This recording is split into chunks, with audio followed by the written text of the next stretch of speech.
आज हम आपके लिए एक ऐसे करंट अफेयर्स के मुद्दे को लेकर आए हैं, क्योंकि पूरे विश्व में एक तरह से और विशेषकर हमारे भारत में बहुत ज़्यादा एक तरह से सेकंड वेव जो कोरोना की आई है, तो उसके मद्देनज़र रखते हुए हम आपके लिए एक आशा की किरण लेकर आए हैं। एक विश्व में एक ऐसा देश है जिसने अपनी बहुत ही बेहतरीन एक तरह से स्ट्रेटजी को अपनाते हुए जो कोरोना था उसको काफ़ी हद तक मैं कहूँगा उसको कंट्रोल किया है, और वहाँ पर एक तरह से मास्क से लोगों को आज़ादी मिलने की ओर बढ़ रहे हैं। तो वो देश ऐसा कौन सा है, और उसने मेन ये है कि अपने को ये फोकस करना है कि उसने ऐसा क्या किया कि वो एक तरह से कोरोना की जंग को जीतने की ओर बढ़ने लग गए हैं। तो ये भारत के लिए एक आशा की किरण हो सकती है और हमारे सबके लिए एक तरह से आशा की किरण हो सकती है, ताकि हम सीख सके कि उस देश ने ऐसा क्या किया। अगर हम भी ऐसा करते तो हम भी जल्दी से एक तरह से कोरोना से मुक्त हो सकते हैं। चलिए दोस्तों, अब सीधा हम वीडियो को स्टार्ट करते हैं। इस वीडियो को आप ज़रूर पूरा देखें।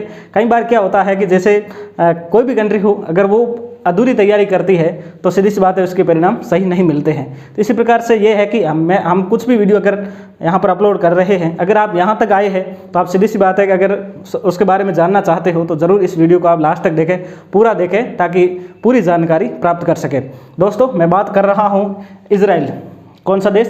इजराइल देश, जो आपको पता होगा मिडिल ईस्ट में पड़ता है और मेडिटेरियन सागर से इसकी सीमा भी लगती है। और यहाँ की लगभग जनसंख्या कितनी है? 9 मिलियन है।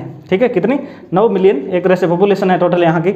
और इस पॉपुलेशन को इतनी, हालांकि ये पॉपुलेशन कम है भारत की, तो आपको पता बहुत ज़्यादा है, लेकिन फिर भी उसके संसाधन भी, अगर छोटा देश है तो उसके संसाधन भी उसके कम ही होते हैं। तो इसने किस प्रकार से कोरोना को एक तरह से उन्होंने जंग को जीता है, तो हम एक एक करके इसके पॉइंट को देखते हैं। सबसे पहले कि एक तरह से देखा जाए तो सुपर वैक्सीनेशन सिस्टम। क्या था?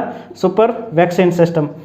तो दोस्तों, इजराइल ने, आप सबको जानकर हैरानी होगी कि उसकी जो पॉपुलेशन है उसका लगभग 60%, कितना?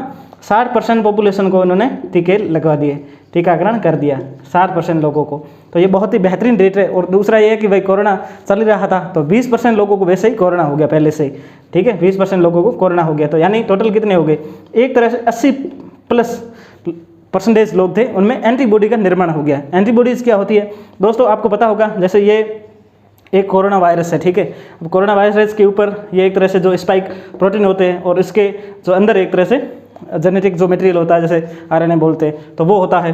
अब ये जैसे शरीर में हमारे प्रवेश करता है, फिर जैसे हमारे लंग्स वगैरह को इफेक्ट करता है, तो इसके ऊपर जैसे ये जो स्पाइक प्रोटीन है इसको ख़त्म करना ज़रूरी है और इसकी झिल्ली को तोड़ना ज़रूरी है।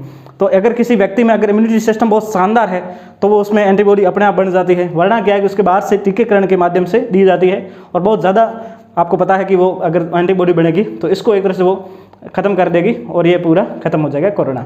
तो ये सिस्टम एक तरह से टीकाकरण के अंदर चलता है। तो इन्होंने बहुत ही बेहतरीन टीकाकरण किया। तो पहली सफलता का राज क्या था इनका? शानदार टीकाकरण। तो पहला हो गया शानदार टीकाकरण। अब हम दूसरे पॉइंट की ओर जाते हैं कि इन्होंने दूसरा ऐसा क्या किया। तो दूसरा ये था कि उनका वैक्सीनेशन फॉर ऑल। ठीक है, vaccine for all, vaccine for all. तो भारत में जैसे इन्होंने क्या किया कि 16 साल से ऊपर जो भी थे लोग, उन सबको, ठीक है, 16+ वालों को क्या लगा दिया? कोरोना वैक्सीन का टीका लगा दिया। तो ये बहुत ही बेहतरीन चीज़ थी कि 16 साल से ऊपर, यानी आपने जनरली देखा जाए तो पूरी पॉपुलेशन को एक तरह से उसके दायरे में ले लिया और उनको टीका लगाना शुरू कर दिया। तो भारत में अभी क्या है? भारत में अभी 2 फेज ही एक तरह से आरंभ हुए हैं। तो पहला फेज आया, ठीक है, फर्स्ट में। तो फर्स्ट में क्या था? 60+ वाले व्यक्ति या फिर जो फ्रंट लाइन्स वर्कर्स थे उनके लिए प्रारंभ किया हमने। फिर सेकंड फेज आया, क्या आया था? Second phase. इसमें हमने क्या किया था? 45+ वाले थे उनको एक तरह से इसमें शामिल किया। और भारत की औसत आयु आपको पता है कि 28 साल है। कितनी? एवरेज आयु 28 साल, यानी यंग बहुत ज़्यादा है। तो हम, और अब आपके लिए खुशखबरी है कि भारत का तीसरा फेज अब शुरू होने जा रहा है 1 मई को। कब? 1 मई को, जब मजदूर दिवस मनाया जाता है तब ये आरंभ हो रहा है। और यहाँ से 18+, तो आप सभी एक तरह से 18 साल से आप अगर ऊपर हो तो आप ज़रूर टीका लगाएं। टीका बहुत आवश्यक है। आपने देखा कि इजराइल ने किस तरह से टीकाकरण के माध्यम से अपनी सफलता को सुनिश्चित किया है। अब हम तीसरे पॉइंट की बात करें तो एक पॉइंट हमने देखा था वैक्सीनेशन, दूसरा वैक्सीनेशन फॉर ऑल। अब हम तीसरा पॉइंट देखें तो शक्ति और पाबंदियाँ। ठीक है, शक्ति और पाबंदियाँ। यहाँ पर क्या था कि इन्होंने बहुत ही शानदार तरीके से जो रूल्स थे उनको फॉलो किया, अनुशासन में रहते हुए लोगों ने उसको पालन किया। तो एक तरह से कोरोना में क्या होता है? कोरोना जैसे किसी व्यक्ति को हो गया, ठीक है, हालांकि अभी स्टडी आ रही है कि हवा में फैलता है, लेकिन अभी वो भी पुख्ता नहीं है। तो इसके मुंह से जो ड्रॉप्स निकलती है या नाक से कहीं से निकलती है, तो वो अगर यहाँ से आप अगर खड़े हो, अगर वो अंदर आपके प्रवेश करे, आप संपर्क में आ गए सतह के, तो आपको वो एक तरह से चपेट में ले लेगा। तो ये चीज़ है। तो आपको 2 गज की दूरी इसलिए कहा जाता है कि रखी जाती है, क्योंकि ये थोड़ी सी भारी होती है, तो ये नीचे ज़मीन पर गिर जाएगी और समाप्त हो जाएगी। तो पहले यह कि सामाजिक दूरी या जिसे सोशल डिस्टेंसिंग कहते हैं, तो ये चीज़ आपको ध्यान रखनी है। तो इसके लिए फिर क्या है कि मास्क पहनना ज़रूरी है। मास्क अगर आप पहनते हो तो फिर क्या है कि वो टकरा के वहीं समाप्त हो जाती है। तो मास्क ज़रूरी है। तो ये उन्होंने भी किया। तो इस प्रकार से उन्होंने अपने तो चीन क्या होगी, एक तो वैक्सीनेशन बहुत शानदार किया, एक तरह 60% ये हो गया और 20% इधर हो गया, यानी 80% एक तरह से एंटीबॉडी बन गई, तो हार्ड इम्यूनिटी बन गई। तो ये इनका हो गया। वैक्सीनेशन 16 साल से ऊपर सभी का कर लिया, तो ये बहुत अच्छी चीज़ थी। उसके बाद सख्ती और पालन करते हुए इन्होंने अपना एक तरह से कोरोना से मुक्ति की ओर उन्होंने जंग को बढ़ा दिया है। और अभी उन्होंने ऑफिशियली घोषणा की थी कि अब मास्क पहनने की भी ज़्यादा ज़रूरत है नहीं इजराइल में, और लोगों के आपने कई वीडियो देखे होंगे मास्क को उतारते हुए वीडियो। लेकिन अब हमारे काम की क्या चीज़ है, ये है कि भारत इससे क्या सीख सकता है। क्या भारत इससे क्या सीख सकता है? तो पहले यही हो गई कि भारत सबको वैक्सीनेशन करे, ये ज़रूरी है। वैक्सीन सबको लगाए, वैक्सीन सबको लगाए। मेन चीज़ यही है कि vaccine for all, vaccine for all करनी चाहिए। तो ये जितने हैं कैसे भी करके लगाओ, बस जल्दी लगाओ। और दोनों जैसे कोविशील्ड है या जो दूसरी कोवैक्सीन है, दोनों एक जैसी है, कोई ज़्यादा दिक्कत नहीं है। जो भी मिल रही है दोनों एक तरह से लगाई जाए। कोवैक्सीन जो उनके वैक्सीनेशन सेंटर है उनको एक तरह से बहुत ज़्यादा लेवल पर बढ़ाना चाहिए, विकेंद्रीकरण करना चाहिए। ऐसे नहीं कि दिल्ली में है वहीं आप खरीद रहे हो और वहाँ चल रहा, ऐसे नहीं चलना चाहिए।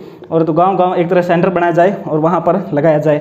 दूसरी चीज़ ये है कि अभी क्या केंद्र सरकार ज़्यादा मतलब एक तरह से खरीद कर रही थी, तो अब क्या है कि स्टेट को भी दे दो और प्राइवेट कंपनी है उनको भी दे दो, या प्राइवेट जो प्लेयर है उनको भी दे दो, तो ताकि बहुत ज़्यादा वैक्सीनेशन जल्दी से जल्दी हम एक तरह से क्रिएट कर सकें। तीसरी चीज़ ये है कि अभी हमारे पास ऑक्सीजन का क्राइसिस आया हुआ है, ऑक्सीजन का क्राइसिस आया हुआ है। तो सीधी सी बात है कि ऑक्सीजन के प्लांट है तो उनको बहुत ज़्यादा आपको रिस्टोर करने चाहिए।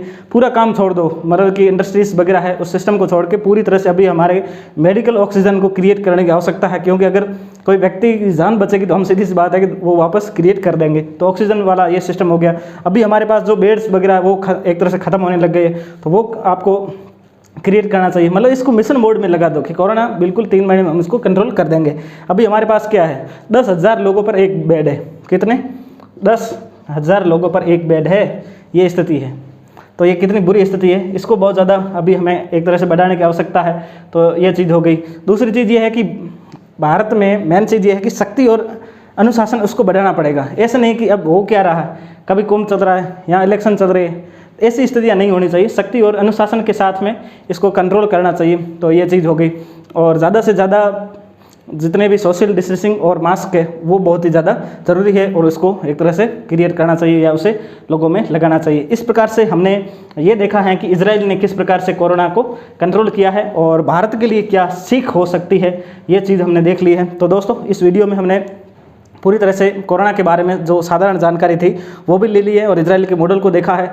इस मॉडल को भारत अपनाए तो बहुत बेहतरीन चीज़ है। और हमारा चैनल एजुकेशन से जुड़ा हुआ है, तो सीधी सी बात है कि इसको आप किसी भी परीक्षा में जब आपसे पूछा जाता है, अभी इंटरव्यू होंगे उसमें भी आप इसको लिख सकते हो, और जब कहीं भी आपको कोई भी पूछे तो ये पॉइंट बता के आप अपने ज्ञान को संवर्धन कर सकते हो। इस वीडियो को आप लाइक कर दीजिए और जो आपको क्वारीज हो उसको कमेंट में पूछ लीजिए, और हर तरफ से इस वीडियो को शेयर कर दीजिए ताकि हर जगह पर सही सूचना और उचित मार्गदर्शन पहुँचे। जय हिंद, वंदे मातरम।